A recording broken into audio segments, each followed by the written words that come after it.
నమస్తే. సెప్టెంబర్ 5వ తేదీ ఆచార్య దినోత్సవంగా పాటిస్తాము. జాతీయ ఉపాధ్యాయ దినోత్సవం అయినటువంటి ఈ రోజున గురువుల్ని పూజించడము, గురువుల యొక్క సేవల్ని స్మరించుకోవడం అనేటువంటిది ఆనవాయితీ. ఈ సందర్భంగా రెండు తెలుగు రాష్ట్రాల్లోనూ దిగ్గజ ఉపాధ్యాయులు అనదగ్గ రావుల సూర్యనారాయణ ఆచార్యని పలకరించే ప్రయత్నం చేద్దాం. వారు విద్యాభారతి దక్షిణ మధ్య క్షేత్రం అంటే కర్ణాటక, ఆంధ్రప్రదేశ్, తెలంగాణ మూడు రాష్ట్రాల యొక్క ప్రశిక్షణ ప్రముఖంగా ఉన్నారు. 52 సంవత్సరాలకు పైబడి ఆచార్యత్వంలో ఉపాధ్యాయులుగా వారి సేవలు మనకందరికీ తెలిసినాయి. నమస్తే ఆచార్య. నమస్కారం అండి. ఈ ఆధునిక కాలంలో అంతా కూడా కెరీర్ వైపు పరిగెడుతున్నటువంటి సమయం. ఈ సమయంలో టీచింగ్ వృత్తికి అంతటి డిమాండ్ ఉందంటారా? లేదన్నట్లయితే ఉపాధ్యాయ వృత్తికి ఉండేటువంటి ఆకర్షణ, గొప్పతనం ఏమిటంటారండి? ఆచార్యులకు ఉండే అటువంటి గొప్పతనం ఆనాటి నుంచి ఈనాటి వరకు ఉంది. దానికి తగిన పద్ధతిలో వ్యవహరించటమే ఆచార్యులు కానీ ఉపాధ్యాయులు కానీ చేయవలసినటువంటి పని. వాస్తవంగా సర్వేపల్లి రాధాకృష్ణన్ గారి జన్మదినాన్ని ఉపాధ్యాయ దినోత్సవంగా జరుపుకోవటము చాలా విశేషమైనటువంటిది.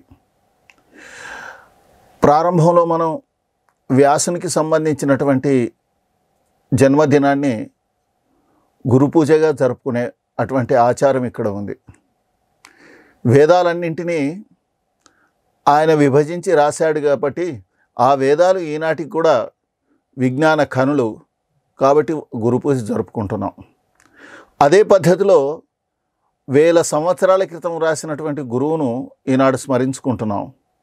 ఆ తర్వాత ఉపనిషత్తులన్నింటినీ అధ్యయనం చేసి దాని సారాన్ని సమాజానికి అందించే అటువంటి పనిని సర్వేపల్లి రాధాకృష్ణన్ గారు చేశారు. అంటే ఒక రకంగా ఆధునిక వ్యాసులు వారు.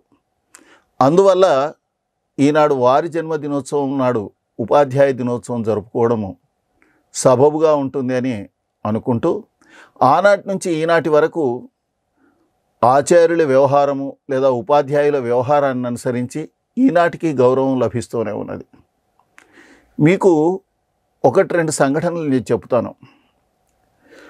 ఒక 8 సంవత్సరాల క్రితం నేను, కాశీపతి గారు ఇక్కడ ఉండేటువంటి నింబోలి అడ్డ పాఠశాలకు వెళ్ళాం.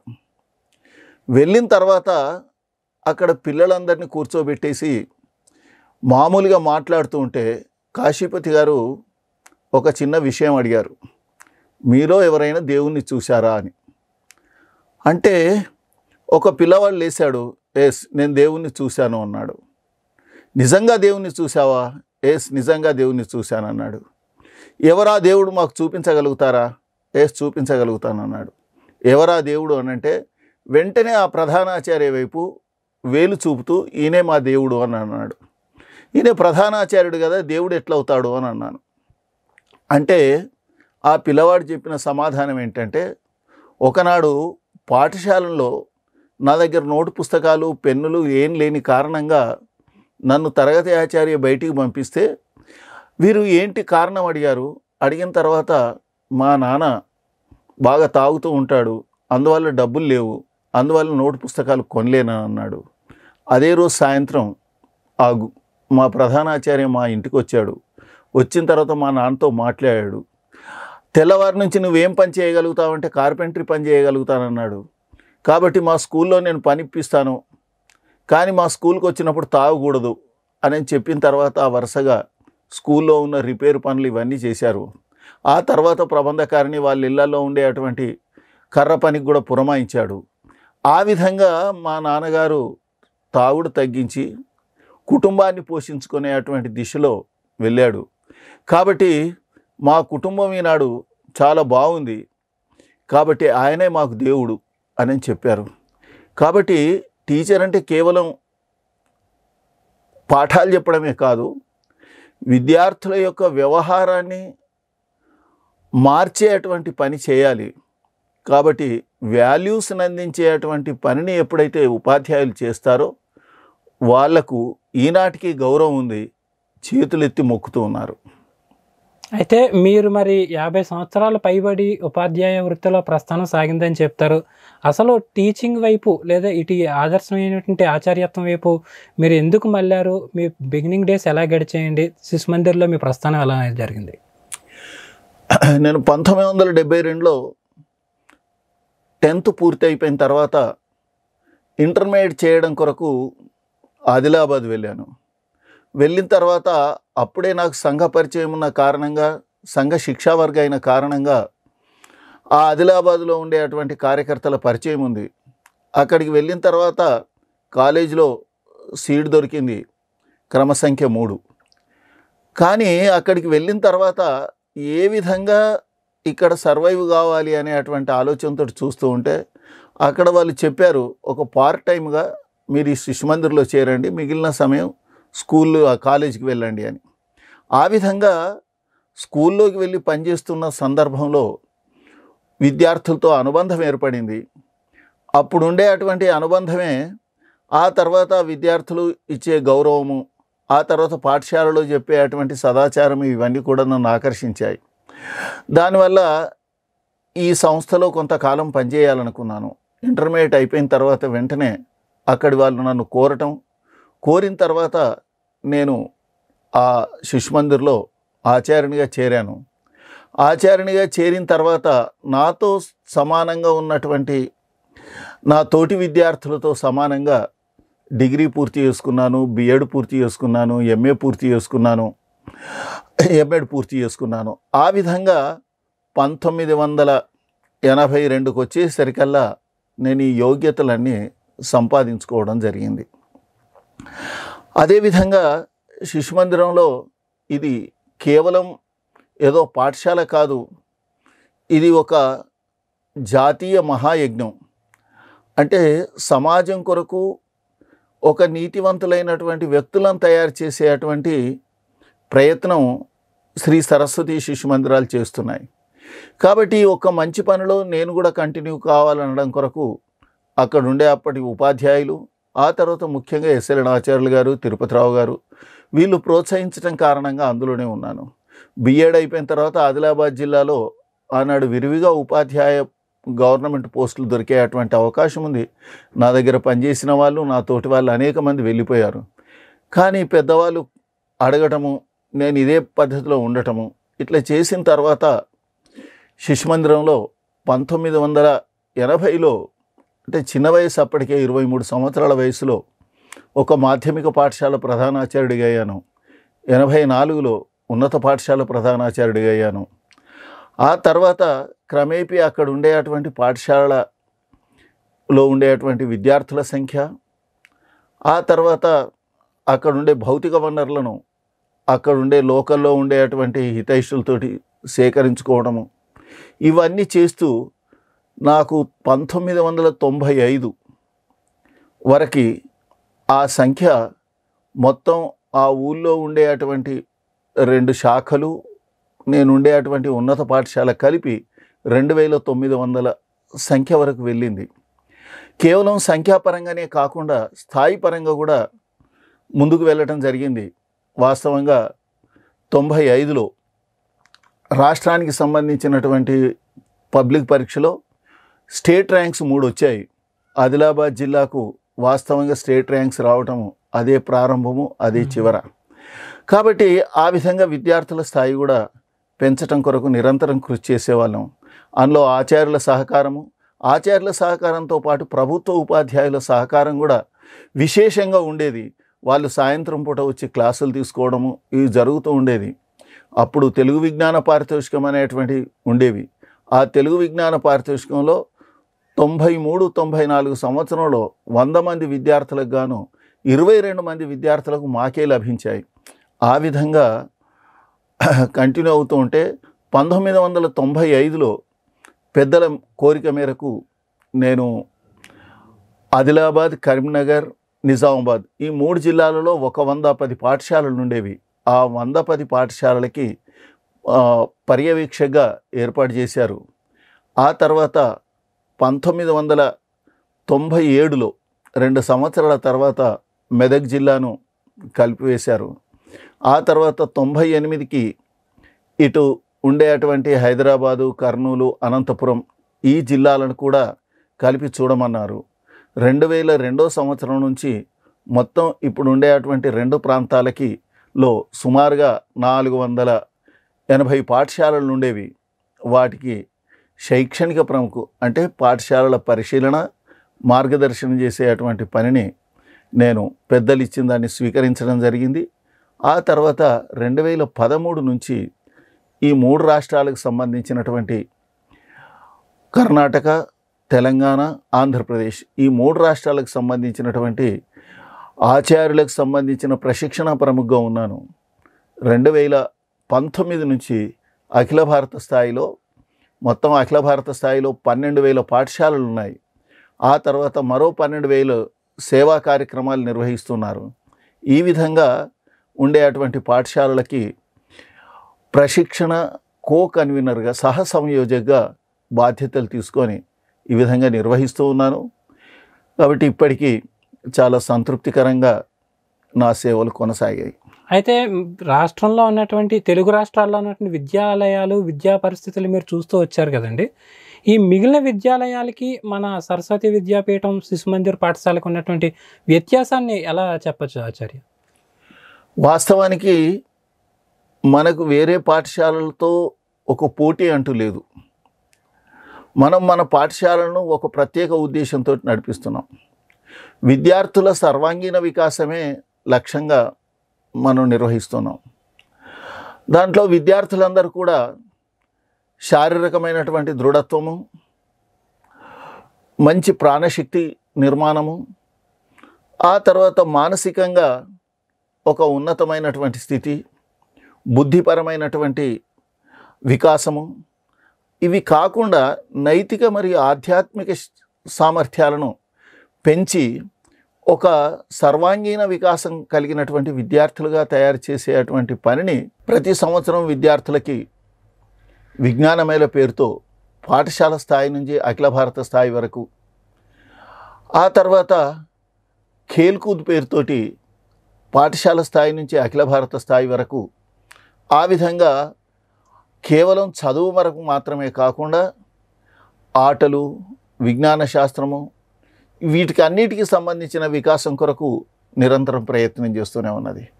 ఈ మాత్రమే కాకుండా సంస్కృత భాషను ప్రత్యేకంగా నేర్పించడం జరుగుతూ ఉన్నది. మనకు ముఖ్యమైనటువంటి వేదగణితము, ఈనాడు అనేక దేశాలలో వేదగణితానికి ప్రముఖ పీఠను వేస్తున్నారు. అట్లాంటి వేదగణితం మన దేశంలో వెనకబడింది. కాబట్టి సరస్వతి విద్యాపీఠంలో ఉండేటువంటి పాఠశాలలో వేదగణితాన్ని కూడా నిర్వహిస్తూ ఉంటారు. తర్వాత శారీరక అంటే ఫిజికల్ యాక్టివిటీస్ ఏదైతే ఉందో అది కేవలం గవర్నమెంట్ మిగిలిన పాఠశాలలో ఎప్పుడో ఒక 2 పీరియడ్లు వారానికి ఉంటూ ఉంటాయి. కానీ ఇక్కడ ప్రతిదినం ఒక అరగంట ప్రతి విద్యార్థికి ఫిజికల్ యాక్టివిటీస్ మేము నిర్వహిస్తూ ఉంటాం. ఇంత మాత్రమే కాకుండా విద్యార్థులకు అభ్యాసం చేసుకోవడానికి వారికి ఇష్టమైనటువంటి విషయం ఒక 20 కళాత్మక విషయాలలో శిక్షణ ఇస్తూ ఉంటాము. సంగీతం కావచ్చు, డ్రాయింగ్ కావచ్చు, పెయింటింగ్ కావచ్చు, రంగస్థల కార్యక్రమాలు కావచ్చు, వాయిద్యాలు వాయించడం కావచ్చు, ఇటువంటి అనేక రకాల విషయాలలో శిక్షణ ఇవ్వటం జరుగుతూ ఉంటుంది. కాబట్టి విద్యార్థికి సంబంధించినటువంటి అన్ని రకాల వికాసాలను నిర్మాణం చేసేటువంటి, శిక్షణ ఇచ్చేటువంటి వ్యవస్థ సరస్వతి శిశు మందిర్లో ఉంది. ఇదొక ప్రత్యేకత.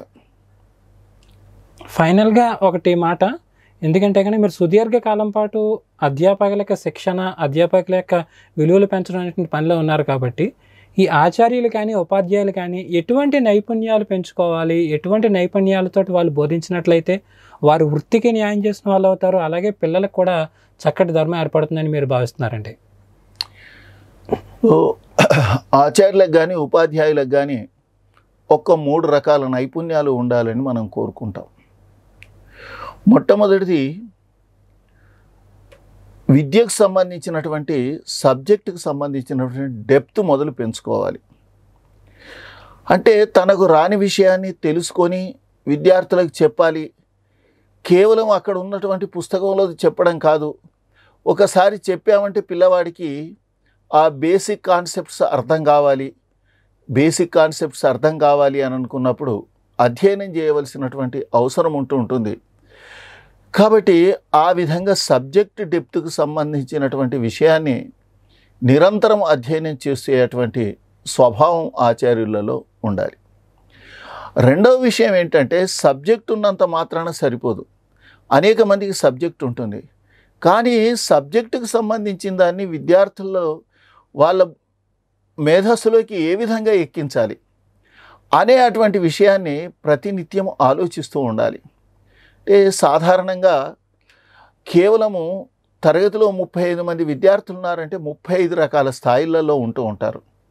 ఈ 35 రకాల స్థాయిలలో ఉండేటువంటి అందరూ విద్యార్థులు నేర్చుకోగలగాలి. కొంతమంది చెబితే కేవలము ఉన్నత విద్యార్థులకు మాత్రమే, మంచి స్థాయిలో ఉన్నటువంటి విద్యార్థులు మాత్రమే అర్థం చేసుకుంటారు. సహజంగా జరుగుతున్నది ఏంటంటే, పాఠం చెప్పిన తర్వాత అర్థమైందా అని అడుగుతూ ఉంటారు. అర్థమైతే తరగతిలో 35 మంది ఉంటే కేవలం 7-8 మంది విద్యార్థులు మాకు అర్థమైంది అని అంటూ ఉంటారు. కాబట్టి మిగిలిన వాళ్ళది లెక్క పెట్టేటువంటి స్థితి ఉండదు. కాబట్టి ప్రతి విద్యార్థి ఇక్కడ తన తరగతిలో నేర్చుకునేటువంటి పద్ధతిలో తన ప్రణాళిక తయారు చేసుకోవాలి. రెండవది, మూడవ నైపుణ్యం ఏముండాలి అని అంటే, తరగతిలోకి వెళ్ళగానే అసలు విద్యార్థుల యొక్క ఫేస్ ఎట్లా ఉంది, వాళ్ళ యొక్క మానసికమైనటువంటి స్థితి ఎట్లా ఉంది, ఇది తెలుసుకొని ఆ విధంగా పాఠం బోధించాలి. కేవలము పాఠం బోధించే వరకే పరిమితమైనట్టయితే అది అవిద్య అవుతుంది. విద్య అంటే విద్యార్థులలో మానవీయ విలువలను నిర్మాణం చేసే అటువంటి స్థితి నిర్మాణం కావాలి. ఆ మానవీయ విలువలను ప్రత్యేకంగా నిర్మాణం చేయవలసినటువంటి అవసరం లేదు. ప్రతి సబ్జెక్టులో మనం నిర్మాణం చేయడానికి అవకాశం ఉంటుంది. కాబట్టి ఆచార్యుని నుండి నేర్చుకుంటూ ఉంటారు. అందువల్ల ప్రతి పాఠం ఆధారంగా మానవీయ విలువలను విద్యార్థులలో నిర్మాణం చేసేటువంటి స్థితి నిర్మాణం కావాలి. కాబట్టి ఈ 3 రకాలుగా సబ్జెక్ట్ డెప్త్, ఆ తర్వాత బోధనా స్థాయి, ఆ తర్వాత మూడోది విద్యార్థులకు సంబంధించినటువంటి విలువలు నేర్పించాలి. ఇంకొకటి ఏంటి అని అంటే, ముఖ్యమైనటువంటిది ఈ 3లలో తాను ఎప్పుడూ ఒకటి రొటీన్గా చెప్పడం కాకుండా విద్యార్థులు ఎక్కడ ఇబ్బంది పడుతున్నారు, ఎక్కడ ఇబ్బంది పడినట్టయితే ఏం చేసినట్టయితే దాన్ని ఓవర్కమ్ కాగలుగుతాం, ఇంకా సులభంగా స్పష్టంగా ఎట్లా చెప్పగలుగుతాం అనే అటువంటి విషయాలను విద్యార్థుల మీద ప్రయోగం చేయాలి. దీన్నే క్రియాశోధ అంటారు, ఇంగ్లీష్లో యాక్షన్ రీసెర్చ్ అంటూ ఉంటారు. ఏ ఉపాధ్యాయుడైతే యాక్షన్ రీసెర్చ్ నిరంతరం చేస్తూ ఉంటాడో పిల్లల వ్యవహారం పట్ల కానీ చదువు పట్ల కానీ ఆయన యొక్క స్థాయి పెరుగుతూ ఉంటుంది. ఒక ఉత్తమమైనటువంటి ఉపాధ్యాయుడిగా రాణిస్తాడని నా అభిప్రాయం. అయితే మీరు చివరిగా ఏంటంటే కనుక విద్యార్థుల వైపు నుంచి, తల్లిదండ్రుల వైపు నుంచి ఆలోచించినట్లయితే కనుక ఉపాధ్యాయుల యొక్క గొప్పతనాన్ని ఎలా అర్థం చేసుకోవాలి ఈ సమాజం యొక్క నిర్మాణంలో? ఎందుకంటే కనుక టీచర్స్ ఆర్ మోడర్న్ ఆర్కిటెక్ట్స్ అని అంటారు. అందుచేత ఉపాధ్యాయుల యొక్క గొప్పతనాన్ని, ఉపాధ్యాయుల విలువని వీళ్ళు ఎలా గుర్తించుకోవాలి, ఎలా భావించాలని చెప్పేసి ఒక అధ్యాపకుడిగా మీరు సూచిస్తారండి. ఒకనాడు విద్యార్థులను పాఠశాలకు పంపిస్తున్నారంటే, మేము మీ పాఠశాలకు పంపిస్తున్నాం, వాడికి సంబంధించినటువంటి అన్ని విషయాలను మీరే చూడాలి అని చెప్పేవారు. ఎప్పుడైతే సమాజంలో విద్య పెరిగిందో, తల్లిదండ్రులు కూడా చదువుకున్న వాళ్ళు అయ్యారు. చదువుకున్న వాళ్ళు అయిన తర్వాత కూడా మొదట్లో ఏది ఉండేది, ఎక్కడైనా ఉపాధ్యాయుడు పొరపాటు చెప్పినట్టయితే విద్యార్థి తల్లిదండ్రులు చెప్పింది వినడు, ఆ ఉపాధ్యాయుడు చెప్పిందే సరి అయిందని భావిస్తూ ఉంటాడు. వాళ్ళు కూడా మీ ఆచార్యుడు చెప్పిందో లేకపోతే ఉపాధ్యాయుడు చెప్పిందో తప్పు అని చెప్పకుండా వాళ్ళు వచ్చి ఉపాధ్యాయులకు నేరుగా చెబుతూ ఉండేది, ఏమండి ఇక్కడ మీరు ఇట్లా చెప్పినట్టుంది కానీ వాస్తవానికి ఇది కదా అని చెప్పినప్పుడు ఉపాధ్యాయుల మధ్య తల్లిదండ్రుల మధ్యలో ఒక సృహద్భావం ఉండేది. అనేక సందర్భాలలో పిల్లవాడు చేసేటువంటి కోతి చేష్టలు కావచ్చు, చెడు పనులు కావచ్చు, ఇవి విద్యార్థుల తల్లిదండ్రుల దగ్గరికి తీసుకెళ్ళినప్పుడు కలిసి ఆలోచించి విద్యార్థులను మంచి వైపు ఏ విధంగా మళ్లించాలి అనేది ఇద్దరం కలిసి ఆలోచించే అటువంటి రోజులు ఉండేటివి. కానీ ఈనాడు ఇంట్లో ప్రతి ఇంట్లో ఇద్దరు లేదా ఒకరు లేదా ఇద్దరు పిల్లలు ఉండడం కారణంగా గారాబం పెరిగింది. దానివల్ల మా పిల్లవాడు సరి అయినటువంటి పద్ధతిలోనే ఉంటున్నాడు అనని వాళ్ళు భావిస్తున్నారు. కానీ తల్లిదండ్రులకు తెలియకుండా చేసే అటువంటి పనులు అనేకము వాడు చేస్తుంటాడు బయట. వాటిని దృష్టికి తీసుకొని వెళ్ళినప్పుడు పోషకులు నమ్మి వాటిని ఆలోచించాలి, పరిశీలించాలి, వాస్తవం ఏంటిదో తెలుసుకోవాలి. ఒకసారి నేను ప్రధానాచార్యగా ఉన్నప్పుడు జరిగిన సంఘటన చెప్తాను. మేము ఎవ్రీ ఇయర్ ఈ మెడికల్ టెస్ట్ చేయించేది. ఈ మెడికల్ టెస్ట్ చేయించుతున్నప్పుడు అనేక రకాల వ్యాధులు బయటపడుతుండేవి. ఒక ఎగ్జిక్యూటివ్ ఇంజనీర్ బిడ్డ 6th క్లాస్లో ఉంది. ఆమె అన్నీ చూసేసినప్పుడు లేడీ డాక్టరు ఆమెకు ఒక మచ్చ ఉన్నది. ఆ మచ్చను అన్ని రకాల టెస్ట్ చేస్తే అది లెప్రసీ అని తేలింది.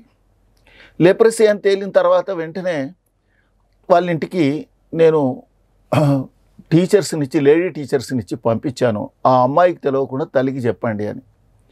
ఆ తల్లి వినేమన్నా మేము బిచ్చగలమా, మేము హై ప్రొఫైల్ కలిగిన వాళ్ళము, ఇది మాకెందుకు వస్తుంది అని తిట్టి ఆ మహిళాచార్యులను పంపించారు. వాళ్ళు బాధపడుతూ నా దగ్గరికి వచ్చారు. సరే మీరు వెళ్ళండి అమ్మా, ఈ బాధ మనం ఆర్గనైజేషన్ దృష్ట్యా మీరేం ఇబ్బంది పడకండి, మనం మంచి పనే చేసామని పంపించాం. కాసేపు అయిపోయిన తర్వాత నేను స్కూల్లోనే ఉన్నాను. భార్యాభర్తలు ఇద్దరు వచ్చి అన్నారు, మీరు ఇట్లా అన్నారట, ఇది ఏం పద్ధతి, మాకెందుకు ఇదని నన్ను కూడా రకరకాలుగా మాట్లాడారు. వాళ్ళు ఒక 10 నిమిషాలు 15 నిమిషాలు మాట్లాడేంతవరకు నేనేం మాట్లాడలా. చివరికి ఏమన్నానంటే, మీ బంధువులందరూ ఇక్కడ నిజామాబాద్లో ఉన్నారు కదా డాక్టర్సు, ఆ డాక్టర్ల దగ్గరికి తీసుకెళ్ళి చూపించిన తర్వాత మాత్రమే నాతోటి మాట్లాడండి అని చెప్పాను. తెల్లవారి వాళ్ళు వాస్తవంగానే నిజామాబాద్కి వెళ్ళి అక్కడ ఉండే అటువంటి డాక్టర్కి చూపించిన తర్వాత అది లెప్రసీ అని తేలిన తర్వాత నా దగ్గరికి వచ్చేసి మేము అసలు ఇది గుర్తుపట్టలేకపోయే వాళ్ళం, కానీ మీ ద్వారా మాకు అర్థమైపోయింది, అది చాలా ఇనిషియల్ స్టేజ్లో ఉంది, ఇది తగ్గిపోతుంది అని చెప్పారు డాక్టర్ గారు. కాబట్టి మేము ఎల్లప్పుడూ మీకు రుణపడి ఉంటామని చెప్పారు. వాళ్ళు ఇప్పుడు ఎక్కడికి వెళ్ళినా వాళ్ళ అమ్మాయి ఇప్పుడు వాళ్ళ పిల్లలు ఇంజనీర్సు, సాఫ్ట్వేర్ ఇంజనీర్స్ తయారయ్యారు. అయినా ఆ అమ్మాయి వాళ్ళ తండ్రి ఈనాటికి మనను పలకరిస్తూ ఉంటారు, మాట్లాడిస్తూ ఉంటారు. కాబట్టి ఈనాటికి కూడా ఒక రకంగా వాస్తవాన్ని గుర్తించిన తర్వాత తల్లిదండ్రులు మారే అటువంటి స్థితి కనిపిస్తున్నది. కాబట్టి ఉపాధ్యాయులు ఓపిక పట్టాలి, ఓపిక బట్టి వాస్తవాలను తల్లిదండ్రుల దగ్గరికి తీసుకెళ్ళాలి, సరి అయినటువంటి మార్గాన్ని చూపించే అటువంటి పరిస్థితి తీసుకోవాలి. సో ఆధునిక కాలంలో జాతీయ ఉపాధ్యాయ దినోత్సవం సందర్భంగా ఉపాధ్యాయులు అలాగే తల్లిదండ్రులు ఉండేటువంటి విషయాల గురించి మనకి చక్కగా మార్గదర్శనం చేశారు. ధన్యవాదాలు సూర్యనారాయణ. ధన్యవాదాలు. My Media, the voice of India.